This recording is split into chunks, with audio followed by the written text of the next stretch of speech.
Tiv Catholic Link Internet Radio.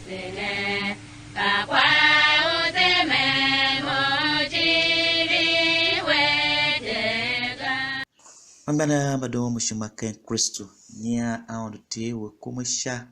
akula se anyula vesike nyumihe nyumidubu hwa mapuotan kalunyi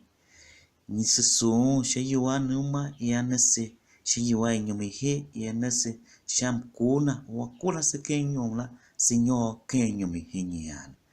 nya setoya ne sho sune shamba msueni sheyiwa senyeni inase sha radio wase ukasila se radio katoliki utib ZUA makazona seleka sile Tiv Catholic Link la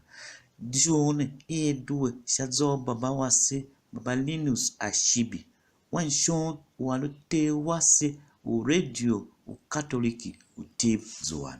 yo sike nenato Kaliko Tiv ZUA nyora nyuma have na so don yane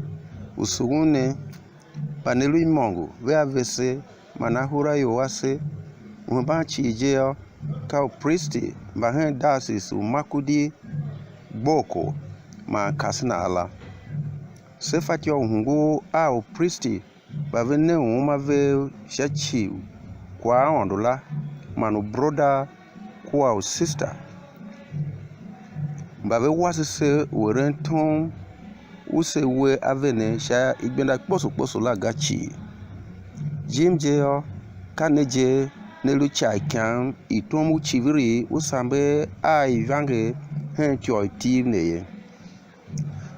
ne tomu vesen pishi kana nyoma ka kijimela ma kana to pande shima waseo san seyo aven pishi te una lumu yo anane vieren wue ese luhi inyomi gene ne na ha seru vere na she am suwen here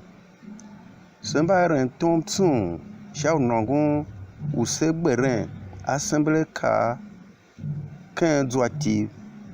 ba ka ko shami vo isa sela na ha vega ne alumu yo bu ne ihwange wasine ka wa chief di chala chief kom kwa takada u shiga shila sonen nenge kwa oselu amio semba sonu ma zambe ne chi ser ko ne se shaula meve anbane asef ba no so ma bakase babulikwa ma babulu ichapa sha iwasen yi iane ngu kamhi ahi to alwe waso ulumo ken zege kwa ushi alu aywa shami yon neyo kashi ivo jene de keren zanzan iya ivakarenga ngese ma pasise uso usuwense yo se su nekbishi kase ba nongun nenge sha mzo u Catholico Tiv ZUA ka ovesen Philip Bois Father Victor Shwa Baba Linus Ashibi te ma sister ae ki angana af gon kashone duwasha ZUA baba wase ba Linus Ashibi jene ya zane hemen usuan seke mamsen mai wasin yen siza a radio wasine hemen ya nyomihe ido sunechi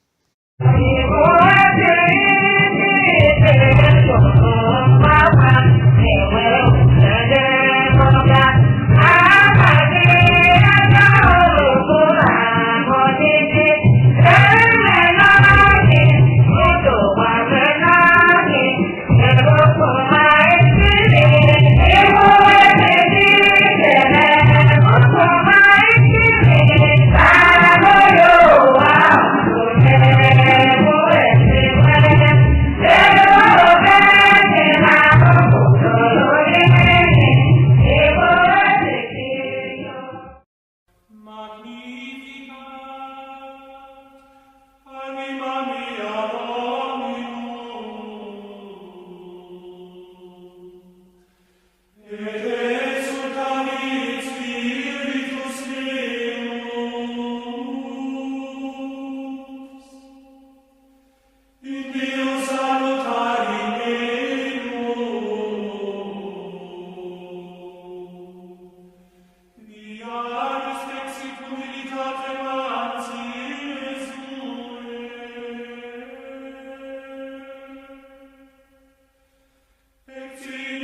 beata medici